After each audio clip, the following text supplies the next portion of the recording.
Hello बच्चों। बच्चों class 9th में आज हम नेक्स्ट टॉपिक स्टार्ट करने जा रहे हैं बायोलॉजी का। And the first chapter of biology is the fundamental unit of life. Okay, तो किसका हमने स्टार्ट किया ध्यान रखेंगे, बायोलॉजी।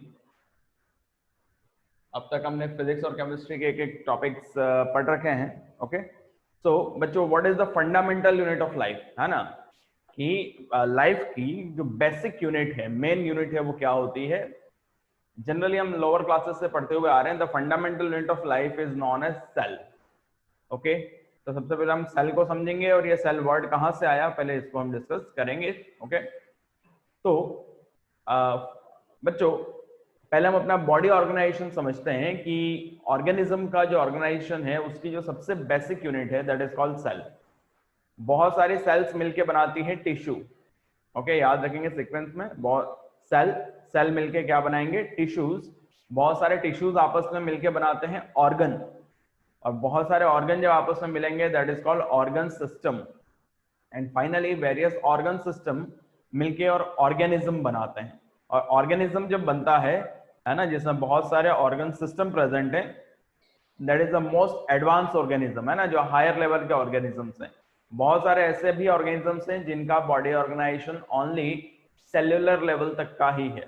कुछ कुछ ऐसे ऑर्गेनिजम्स हैं जिनका बॉडी ऑर्गेनाइजेशन टिश्यू लेवल तक का ही है, कुछ का ऑर्गन लेवल तक का ही है। और जो सबसे टॉप लेवल पे आते हैं ह्यूमन या दूसरे मैमल्स, उनका बॉडी ऑर्गेनाइजेशन किस टाइप का है बच्चों, ऑर्गन सिस्टम लेवल का। ठीक है, तो बेसिकली कॉन्सेप्ट यहाँ पे आ रहा है सेल।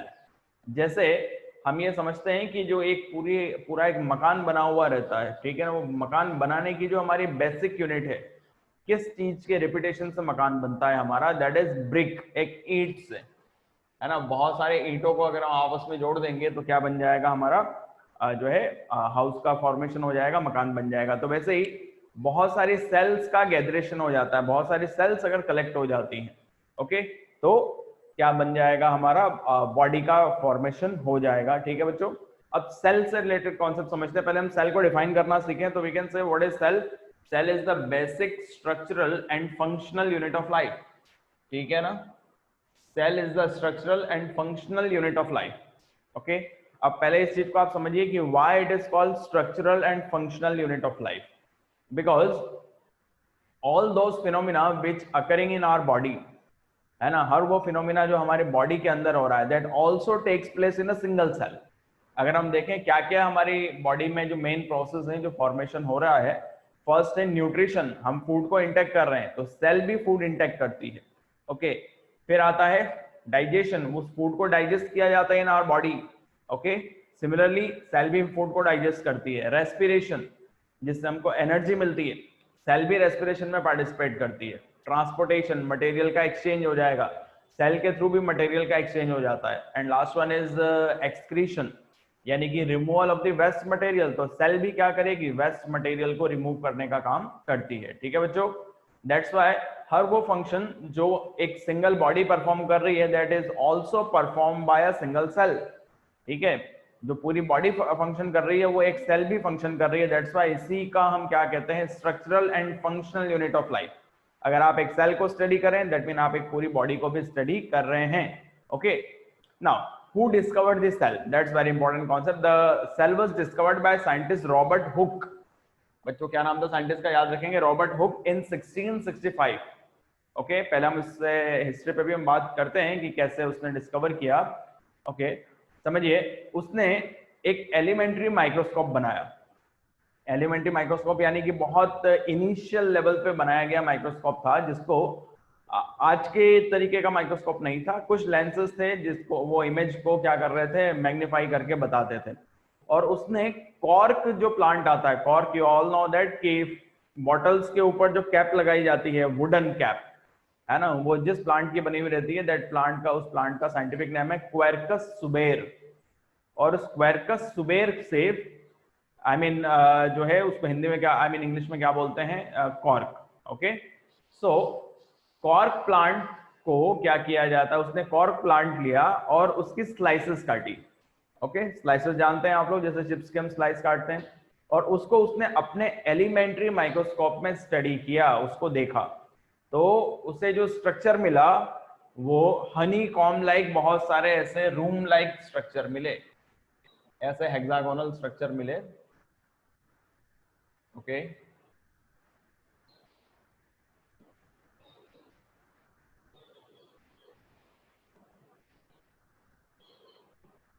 ठीक है बच्चों, ऐसे हनी कॉम लाइक बहुत सारे उसको क्या दिखाई दिए, स्ट्रक्चर दिखाई दिए इनसाइड द क्वेरकस प्लांट, है ना, यानी कि कॉर्क प्लांट।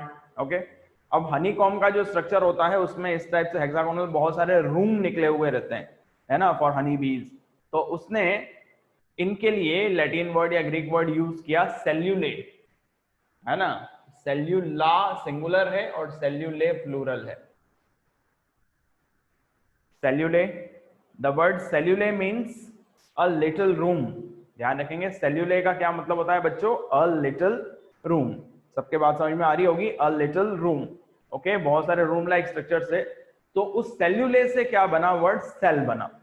हालांकि जो रॉबर्ट हुक ने स्टडी किया था that was not the living cell, वो डेड मटेरियल को उसने स्टडी किया, बट उसको स्ट्रक्चर ऐसा ना देखा तो उसने नाम दिया सेल्यूला, और सेल्यूला से वर्ड आ गया सेल।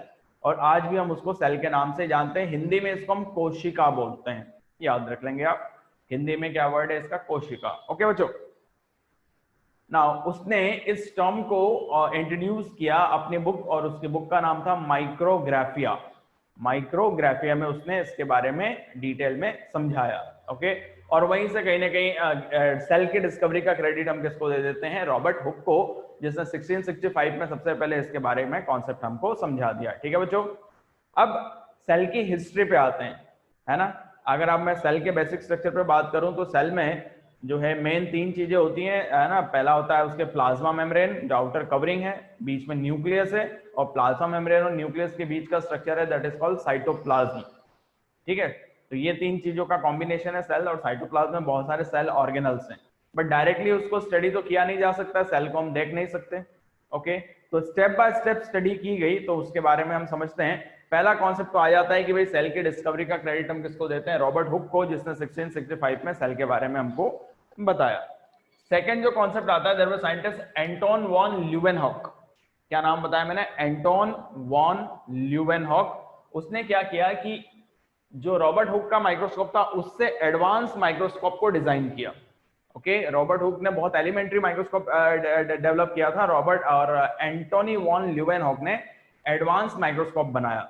और उसने कुछ प्रोटोजोन्स, है ना, एनिमल्स हैं जो वाटर में रहते हैं, अमीबा का एग्जांपल आप समझ सकते हैं, कुछ प्रोटोजोन्स को स्टडी किया। ह्यूमन, है ना, आरबीसी को स्टडी किया, ह्यूमन ब्लड में जो रेड ब्लड कॉर्पोसल्स या रेड ब्लड सेल्स मिलती हैं, और स्पर्म सेल्स को, मेल रिप्रोडक्टिव जो सेल है दैट इज स्पर्म सेल को उसने स्टडी किया था।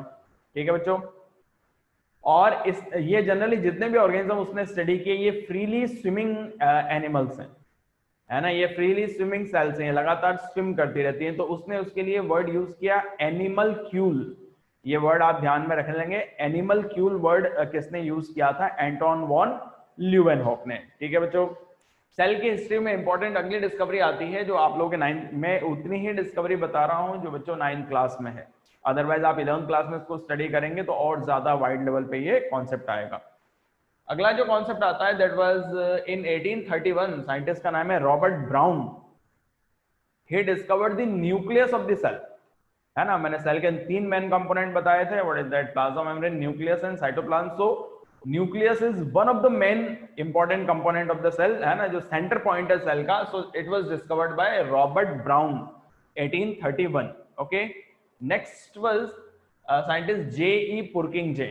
Okay, in 1839 he describe the living material of the cell, है ना, सेल के अंदर का जो लिविंग मटेरियल है उसने उसको डिस्क्राइब किया, और उसको नाम दिया प्रोटोप्लाज्म, है ना। क्या नाम दिया, प्रोटोप्लाज्म। ठीक है, अगर आप नॉर्मल केस में समझे, protoplasm is the cytoplasm plus nucleus. Cell का जो साइटोप्लाज्म मटेरियल है उसको न्यूक्लियस के साथ अगर हम कंबाइन करते हैं, that is the living material of the cell, that is called protoplasm. ठीक है बच्चों, सो प्रोटोप्लाज्म के बारे में किसने बताया, जे.ई. पुर्किंजे ने।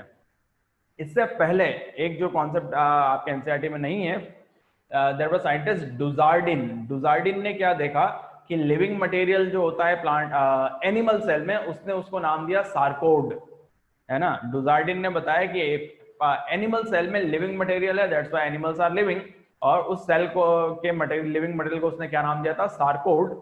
ओके, फिर जेई पुरकिंजे का कॉन्सेप्ट उसके बाद का आता है, उसने बताया कि not only in animal cell, plant cell also have living material, और उसने उसको मॉडिफाई करके, सार्कोड को मॉडिफाई करके क्या नाम दिया, प्रोटोप्लाज्म, और आज भी हम इसको प्रोटोप्लाज्म के नाम से ही जानते हैं, ठीक है। ओके, इसके बाद का कॉन्सेप्ट आता है in 1838 and 1839 two scientist was there, Schleiden and Schwann, M J. Schleiden and T. Schwann, they propose cell theory. Cell से रिलेटेड एक थ्योरी प्रपोज की गई जिसमें सेल के बारे में समझाया गया, उसके फंक्शंस को समझाया गया, that is called cell theory. Okay, इस सेल थ्योरी को हम अगले सेगमेंट में जो इसके 3-4 पॉइंट्स हैं उसको डिस्कस करेंगे। अभी तो आप हिस्ट्री में खाली इतना ध्यान रखिए कि cell theory was discovered by scientist Schleiden and Schwann. Okay, उसके बाद 1855 में there was scientist Robert Virchow, उसने एक सेल थ्योरी में एक नया टर्म जोड़ दिया और उसने ये बताया कि all the cells arises from pre existing cell, है ना, what is that, all the cells arises from pre existing cell, कोई भी सेल अपने आप नहीं बनती है, कोई प्री एग्जिस्टिंग सेल है ना, कोई पुरानी सेल है, उससे ही नई सेल का फॉर्मेशन होगा। Okay, so this concept was given by scientist Robert Virchow, याद रखेंगे। और इससे सेल थ्योरी, जो प्रिमिटिव सेल थ्योरी थी, वो मॉडिफाई हो गई, this is called modern cell theory. Okay, उसने अपनी लैंग्वेज में इसको बोला है ना, लैटिन या ग्रीक लैंग्वेज में, ओमनिस सेल्यूला ए सेल्यूला, मैं यहां लिख दूं ओमनिस सेल्यूला ए सेल्यूला। इसका मतलब क्या होता है बच्चों, all the cells arises from pre existing cell. Okay, इसके बाद scientist Ernst Haeckel 1866, he reported that the nucleus stores and transmit hereditary information। 1866 में साइंटिस्ट का नाम था हकल, उसने ये बताया कि न्यूक्लियस जो है सेल का, वो हेरिडिटरी इंफॉर्मेशन को स्टोर भी करता है और ट्रांसमिट भी करता है। What do you mean by hereditary information, those information, है ना, of the organism which are carried to the next generation, वो इंफॉर्मेशन जो एक से दूसरी जनरेशन तक जाती है, that is called hereditary information. उसका स्टोरेज कहाँ है, उसका स्टोरेज हकल कहाँ बता रहा है, न्यूक्लियस ऑफ दिस सेल, और ये बिल्कुल सही बात है। इसके अलावा in 1940 there was scientist Knoll and Ruska, they discovered electron microscope. ठीक है, काफी ज्यादा डेवलप्ड माइक्रोस्कोप है जो कि 1 लाख टाइम क्या कर सकता है, किसी भी इमेज को एनलार्ज करके आपको बता सकता है। साइंटिस्ट का नाम याद रहेंगे, knoll and Ruska, they discovered electron microscope. तो बच्चों, सेल के डिस्कवरी में सबसे इंपॉर्टेंट क्रेडिट जो आता है किस इंस्ट्रूमेंट का है, माइक्रोस्कोप, है ना। माइक्रोस्कोप वो पर्टिकुलर इंस्ट्रूमेंट है जिससे हम किसी भी इमेज को, किसी भी ऑब्जेक्ट को तकरीबन जो है एनलार्ज करके देखा जा सकता है, अलग अलग तरीके से उसको एनलार्ज करके देखा जा सकता है। ठीक है, तो माइक्रोस्कोप की डिस्कवरी बहुत बड़ा अचीवमेंट थी सेल के स्टडी के लिए, और आज भी हम हर बायोलॉजी में हर काम जो है, जो भी स्टडी कर रहे हैं, that is by the help of microscope. ठीक है, तो बच्चों ये तो कुछ हिस्ट्री का पोर्शन हुआ। इसके अलावा डिफरेंट सेल ऑर्गेनल्स वो कब डिस्कवर हुए, वो भी हिस्ट्री का ही पार्ट है, बट जब हम सेल को स्टडी करेंगे डिटेल में, उसके ऑर्गेनल्स को स्टडी करेंगे, तो डिफरेंट सेल ऑर्गेनल्स के बारे में ऑलरेडी वो चीजें आ जाएंगी। ओके, आई होप आपको इतना क्लियर हो गया होगा। तो एक बार इसको आप बना लो, लिख लो।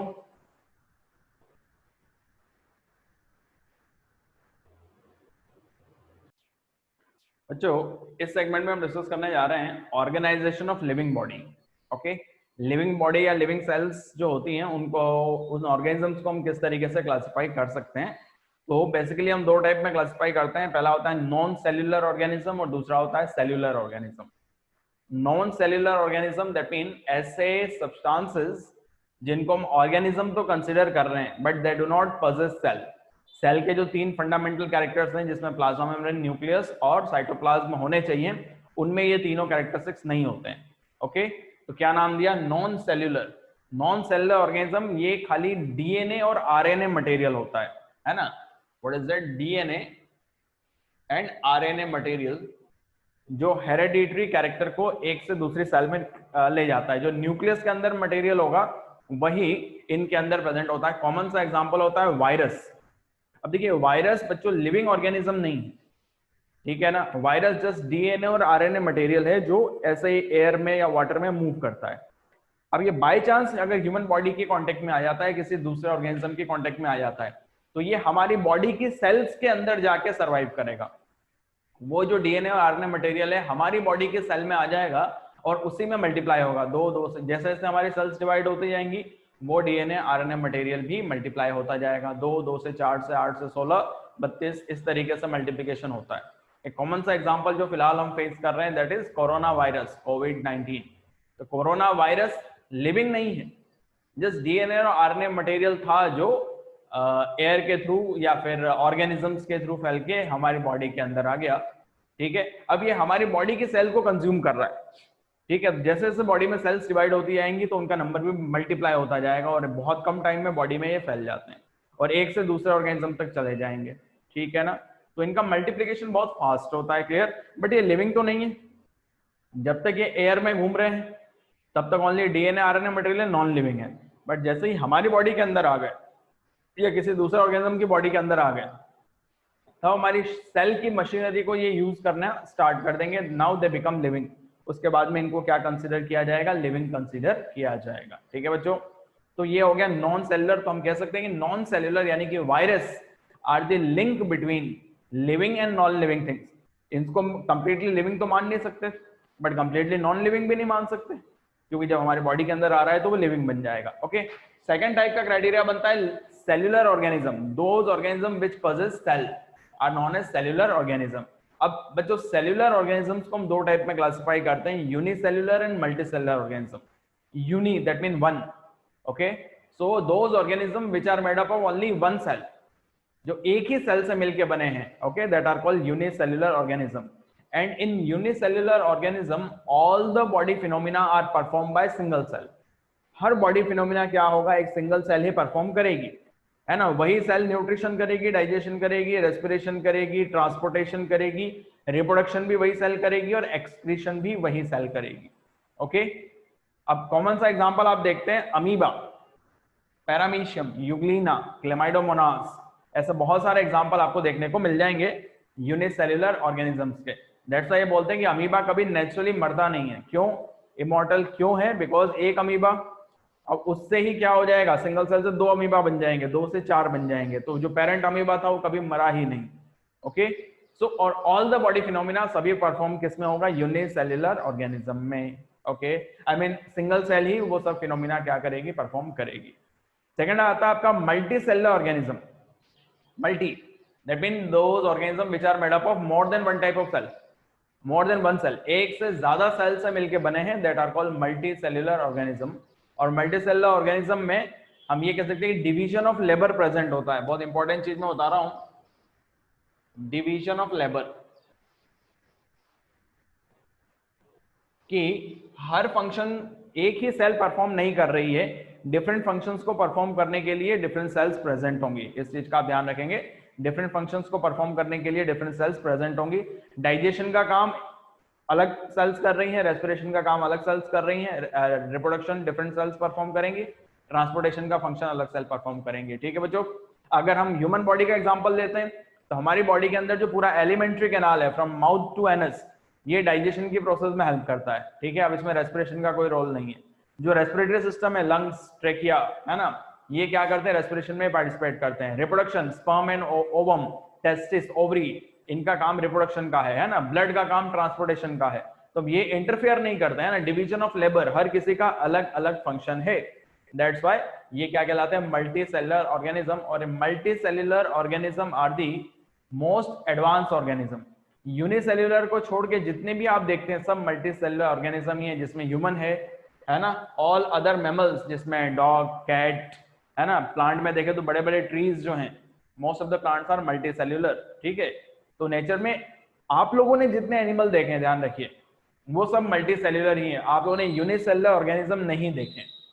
ठीक है, आपने जो भी देखा है, चाहे वो फंजाई देखा है, एल्गी देखा है ना, या फिर एंजियोस्पर्म, जिम्नोस्पर्म, है ना, या ह्यूमन तक देख लिया आपने, है ना, ऑल काइंड, चाहे वो एनिमल देखे या प्लांट देखे, आपने सब क्या देखे हैं, मल्टी सेल्युलर ऑर्गेनिज्म ही नेचर में देखे हैं। ठीक है बच्चों, ये क्लियर हो गया आपके दिमाग में, व्हाट इज वायरस या non cellular, then unicellular and multicellular. Okay,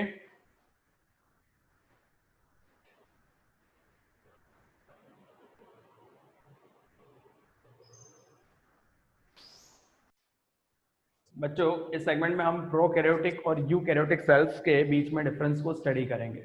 biology में the word pro means primitive and eu that mean advance. ठीक है, prokaryotic cells are consider to be primitive cell, है ना, जो लाइफ ओरिजिन के साथ में जिस टाइप के सेल्स थी they are known as prokaryotic cell. अब प्रोकैरियोटिक सेल में चेंजेस आते चले गए और वो क्या होती गई, एडवांस होती गई, that is called eukaryotic cell. ठीक है बच्चों, इससे पहले ध्यान रखेंगे कि मैंने आपको सेल का जो कॉन्सेप्ट समझा दिया था, 3 main essential organ, nucleus, cytoplasm and plasma membrane, है ना, प्लाज्मा मेम्ब्रेन, न्यूक्लियस, साइटोप्लाज्म, में दिमाग में बिठा लेंगे। साइटोप्लाज्म के अंदर बहुत सारे सेल ऑर्गेनल्स प्रेजेंट होते हैं। सेल ऑर्गेनल्स क्या हैं हमारे, जिसमें एंडोप्लाज्मिक रेटिकुलम, गोल्जी apparatus, है ना, लाइसोसोम, राइबोसोम, माइटोकॉन्ड्रिया, प्लास्टिड्स, ये सब ऑर्गेनल्स क्या कहलाते हैं, सेल ऑर्गेनल्स, जो साइटोप्लाज्म के अंदर प्रेजेंट है। हर कोई इंपॉर्टेंट फंक्शन करता है और उससे ही सेल का फॉर्मेशन होता है। तो इनके बीच का डिफरेंसेस समझते हैं। तो prokaryotic cells are generally smaller in size and what is size there, 1 to 10 micrometre. ये मैंने साइन बनाया है, किसका है, micrometre. 1 micrometre is equal to 10 to the power -6 metre. एक माइक्रोमीटर में 10 to the power -6 यानी कि 0.00005 टाइम देन 1, है ना, मीटर होगा, वो क्या कहलाएगा, माइक्रोमीटर। तो समझ सकते हैं बहुत छोटा है जिसको हम देख नहीं सकते। What about eukaryotic cell, prokaryotic cell larger होंगी, दैट इज 5 to 100 माइक्रोमीटर, है ना, इनकी साइज छोटी से छोटी 5 और जो है 100 माइक्रोमीटर तक ये होती हैं। ओके, उसके बाद अगर हम बात करते हैं न्यूक्लियस, अब देखिए न्यूक्लियस के अंदर जो न्यूक्लियर मटेरियल है that is DNA RNA material, है ना, दैट इज कॉल्ड न्यूक्लियोइड। तो in prokaryotic cell nuclear material is not surrounded by nuclear membrane. तो कह सकते हैं वेल डेवलप्ड न्यूक्लियस प्रेजेंट नहीं होता है, और न्यूक्लियर मेम्ब्रेन प्रेजेंट नहीं होगी तो जो न्यूक्लियर मटेरियल है DNA RNA that is scattered, है ना, इन द साइटोप्लाज्म, वो साइटोप्लाज्म में ही बिखरा हुआ रहेगा। Well developed nuclear membrane present नहीं है। What about the eukaryotic cell, well developed nucleus with nuclear membrane is present, है ना, न्यूक्लियस भी वेल डेवलप्ड होगा, सभी न्यूक्लियर मटेरियल प्रेजेंट होंगे और न्यूक्लियर मेम्ब्रेन डेफिनेटली प्रेजेंट होगी। Okay, nucleolus is absent, nucleus का ही मटेरियल है न्यूक्लियोलस, जिसमें राइबोसोम्स बनते हैं या फिर कह सकते हैं कि जिसमें आरएनए का फॉर्मेशन भी होता है। सो एब्सेंट होगा किसमें, प्रोकैरियोटिक सेल में, but it is present in eukaryotic cell, nucleolus is present. Chromosome की बात करते हैं। क्रोमोसोम वो जो है मटेरियल्स हैं या वो कह सकते हैं ऑर्गेनल्स हैं या फिर वो सब्सटेंसेस हैं जो कि हेरिडिटरी इंफॉर्मेशन को कैरी करते हैं एक से दूसरी जनरेशन में। ठीक है ना, so in prokaryotic cell single chromosome is present, only 1 chromosome, but in eukaryotic cell more than 1 chromosome, एक से ज्यादा क्रोमोसोम प्रेजेंट होंगे। फॉर एग्जांपल हमारी बॉडी के जो सेल्स हैं they are eukaryotic and how many chromosomes are there in our body, 46 chromosome, that mean 23 pairs. So we are eukaryotic, है ना, हमारे जो सेलुलर ऑर्गेनाइजेशन है eukaryotic, but bacteria that is prokaryotic. Okay, then membrane bound cell organelles like mitochondria, Golgi apparatus, endoplasmic reticulum जिसको हमने ER लिखा है, lysosome etc. absent, है ना, ऐसे ऑर्गेनल जिनमें मेम्ब्रेन की रिक्वायरमेंट है, क्या क्या बता दिया, जिसमें हमने माइटोकॉन्ड्रिया है, गोल्जी है, एंडोप्लाज्मिक रेटिकुलम, लाइसोसोम, ये सब चीजें एब्सेंट हो जाएंगी किसमें, प्रोकैरियोटिक सेल में। And here membrane bound cell organelles are present. ठीक है, ऐसे सेल ऑर्गेनल जिनमें मेम्ब्रेन प्रेजेंट होती है वो प्रेजेंट होंगे किसमें, यूकैरियोटिक सेल में। ठीक है बच्चों, देन सेल डिवीजन, जो रिप्रोडक्शन की प्रोसेस है, this is called cell division. तो सेल डिवीजन प्रोकैरियोटिक सेल में कौन सी प्रोसेस है, फिशन एंड बडिंग। ठीक है ना, इस प्रोसेस से होगा। फिशन में सेल 2 पार्ट्स में बीच से डिवाइड हो जाती है, बडिंग में ये सेल है और यहाँ पे एक आउटग्रोथ निकला हुआ रहता है, दिस कॉल्ड बड। तो फिशन और बडिंग की प्रोसेस से सेल डिवीजन होगी किसमें बच्चों, प्रोकैरियोटिक सेल में। But in eukaryotic cell advance mechanism present होता है, that's called mitosis and meiosis. Process का नाम है माइटोसिस और मियोसिस, अभी तो आप नाम याद रख लेंगे, डिटेल में इसको आगे डिस्कस करेंगे।